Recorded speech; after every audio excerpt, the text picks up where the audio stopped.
Hello po sa inyong lahat at welcome sa panibago nating tutorial. Alam ko na marami po sa inyo ang gustong makapagbasa at makapagsulat ng Japanese. At sa mga nakapanood nga po ng ating live lessons kahapon at nung isang araw po, in-explain ko sa inyo kung paano makakapagsulat ng basic Japanese gamit po ang ating workbook na ito. Ayan, so available po ito sa Shopee at sa mga gusto pong bumili, nasa baba po sa comments yung link. Meron nga pong 3 different components ang Japanese writing system. At sa video na to, magpo-focus lang muna tayo sa hiragana. Okay? So, yung hiragana po na yan po ang pinaka-basic na dapat nating matutunan. So, yung part 1 po ng video na ito ay makikita nyo sa link sa baba. Today, tuturuan ko kayo kung paano nyo mabilis na matatandaan at mabilis na mababasa ang 46 na mga unique characters ng hiragana.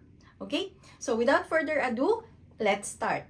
Okay. So, eto po lahat yung 46 na unique na mga characters ng hiragana.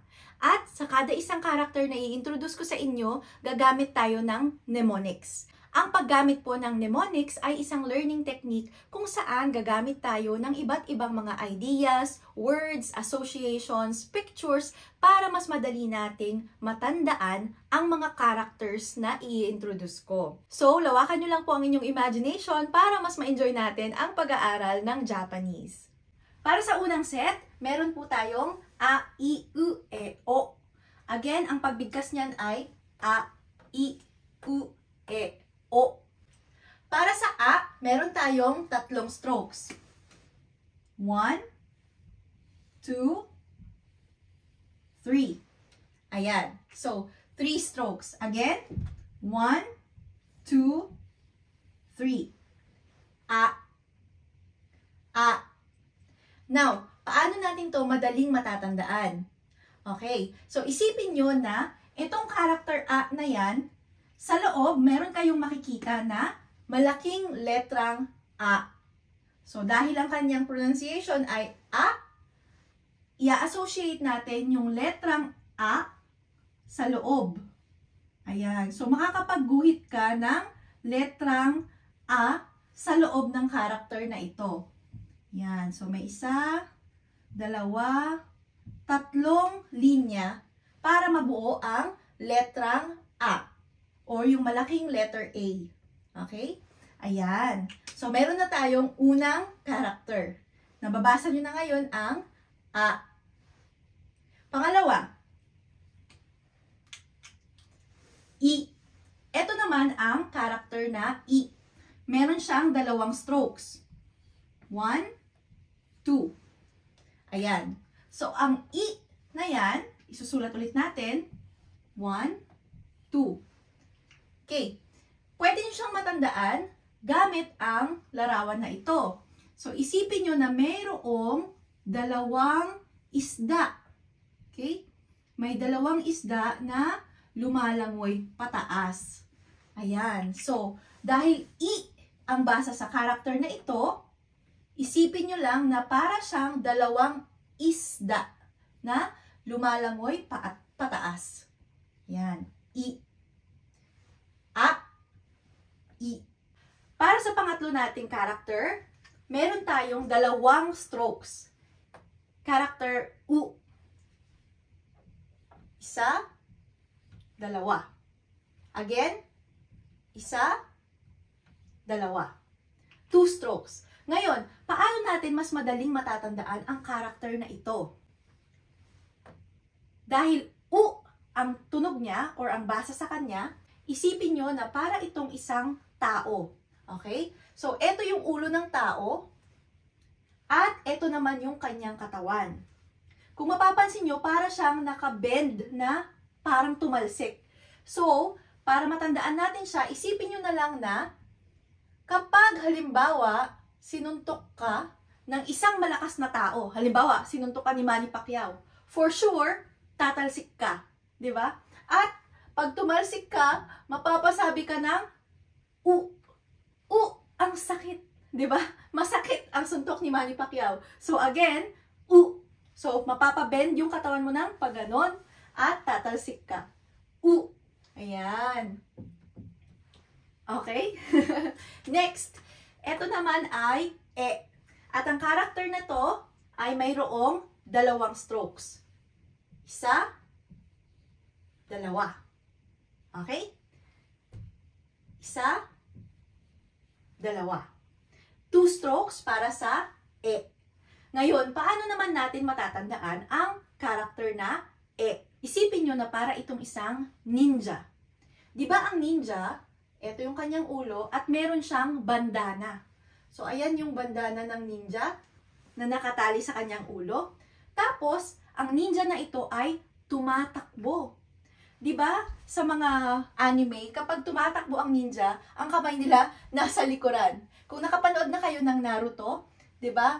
Tumatakbo siya nang nakaganon yung kamay niya sa likuran. So, ganyan. At, siya ay isang energetic ninja. So, para ma-associate natin yung E dito sa itsura ng character na ito, energetic. So, E for energetic ninja.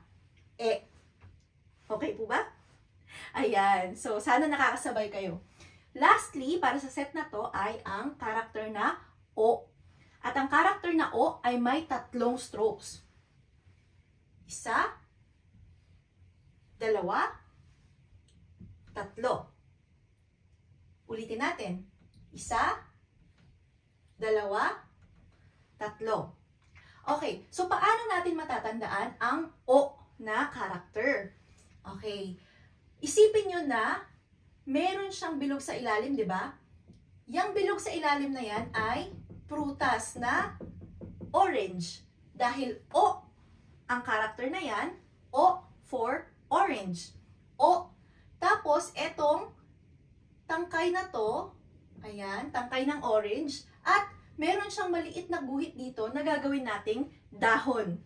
Okay? So, ayan naman yung dahon ng orange. So, O, orange. Okay? Ulitin po natin ha. A, may letrang A sa loob. I, dalawang isda na lumalangoy pataas.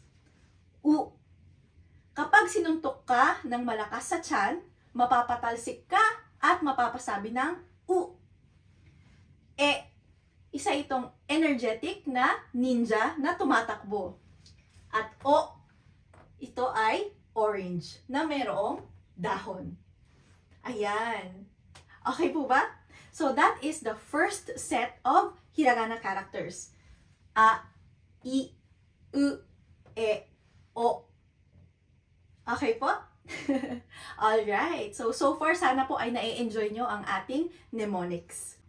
Ang susunod naman natin na set ay ka, ki, ku, ke, ko. O yung mga nasa K na line. Ka, ki, ku, ke, ko. Ang character na ka ay mayroong 3 strokes. Isa, dalawa, 3.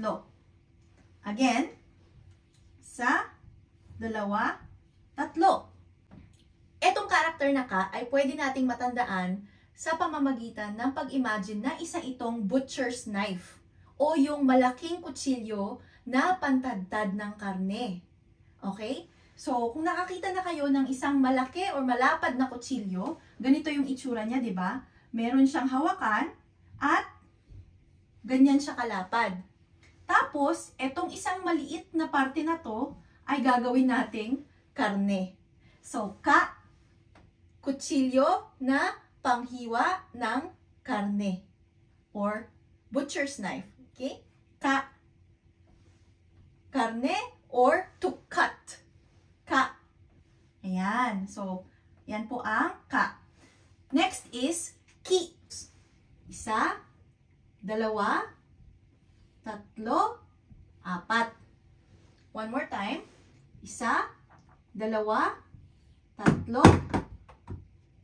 4. Ayan. So, pwede natin tong isipin na isang susi o old key. Lumang susi. Dahil ki ang kanyang pronunciation or bigkas, pwede mo siyang isipin na ang English ng susi ay key, di ba? So, isa itong old key. Kung nakakita na kayo ng lumang susi, na parang ganito yung itsura niya, na meron ditong hawakan? Ayan. So, it's an old key. Lumang susi. Key, key. Okay? Now, punta naman tayo sa ku. Ang ku naman ay may isang stroke lang. Okay? So, nakabukas siya pa ganyan. One stroke lang yan. Okay? So, ang ku na yan, pwede mong isipin na para siyang bibig o tuka ng cuckoo bird. Okay? Dahil ku ang basa sa kanya, isipin mo na lang na isa yang beak o tuka, beak ng cuckoo bird. So, cuckoo bird. Hindi ko alam kung tama ba ang itsura ng aking cuckoo bird, pero isipin nyo na lang na isa yang cuckoo bird. So, ito ang beak o tuka ng cuckoo bird. Ku. Para naman sa ke, meron tayong 1, 2, 3 strokes. Again, 1, 2, 3 strokes. Ngayon, isipin nyo na para itong lumang barrel ng beer. So, ang lumang barrel ng beer, ganitong itsura niya. Yan, meron kang barrel dyan, tapos may mga guhit-guhit. Ayan. So, this one is called a keg. Keg, K-E-G. A keg of beer. Okay? So, barrel of beer or a keg of beer. Ayan. So, meron kang ke. Sunod naman ay ang ko.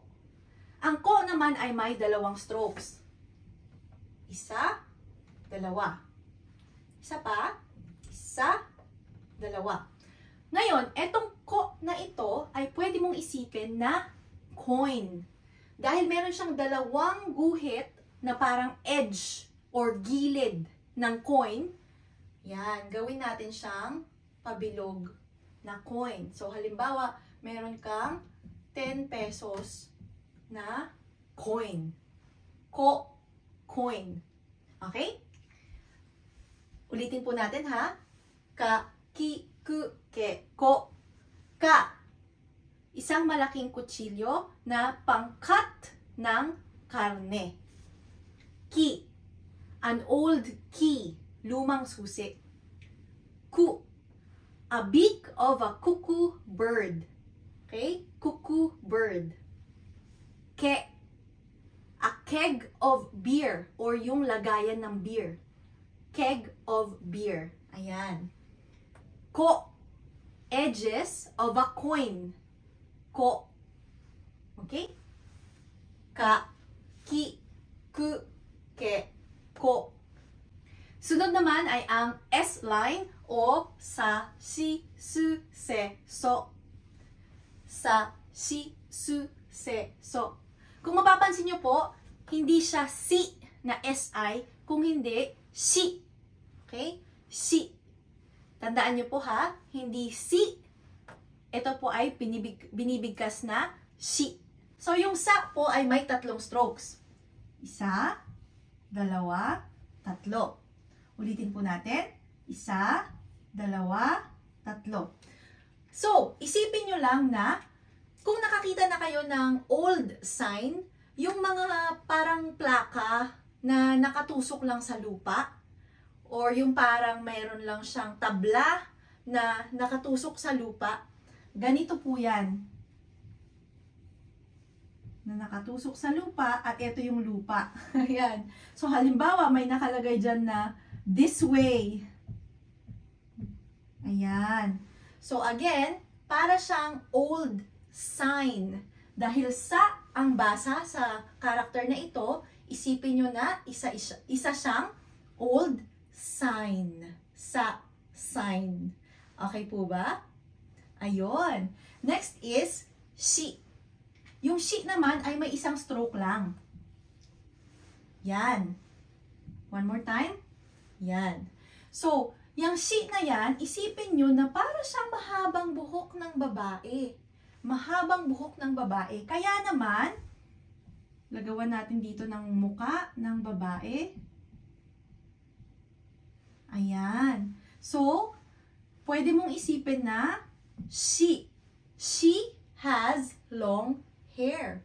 So, yung she na yan, pwede natin siyang gamitin na she as in yung pronoun na pambabae, S-H-E, she. She has long hair. She. Okay po? Yan. Next po ay su. Yung su naman ay mayroong dalawang strokes. 1, 2. Okay? Umiikot sa gitna ha. Ulitin natin. 1, 2. Okay. Now, yung su na yan, kung nakakita na kayo ng taong nagda-dive pailalim, di ba naka-straight yung paa, tapos yung kamay niya nakaturo sa ilalim. Tapos magda-dive siya mula sa tabla, pa, baba. Ayun. So, isipin mo na, isa itong professional swimmer. Professional swimmer. Dahil su, yung kanyang basa, i-associate natin siya sa salitang swimmer. So, ito yung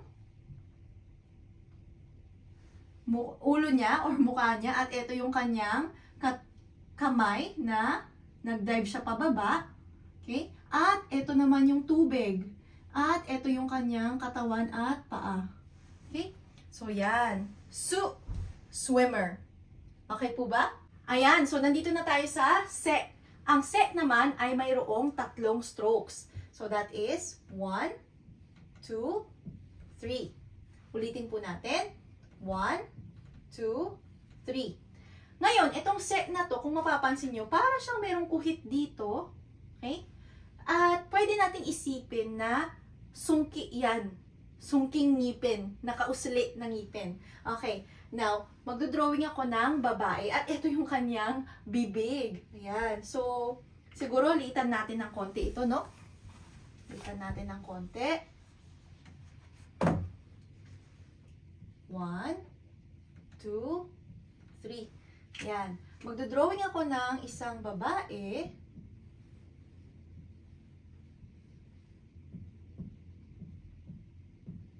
At ayan yung kanyang bibig. Ngayon, mayroon siyang sungki na ngipin. Ayun, sungki na ngipin. Bakit po se? O bakit yan ang ginamit natin para sa se? Kasi po, dati daw, dito sa Japan, may mga babae na considered sexy or cute kapag meron silang sungki. So, yung iba pa nagpapasadya na magpalagay ng sungki dahil that was considered cute or sexy. So, se as in a sexy tooth.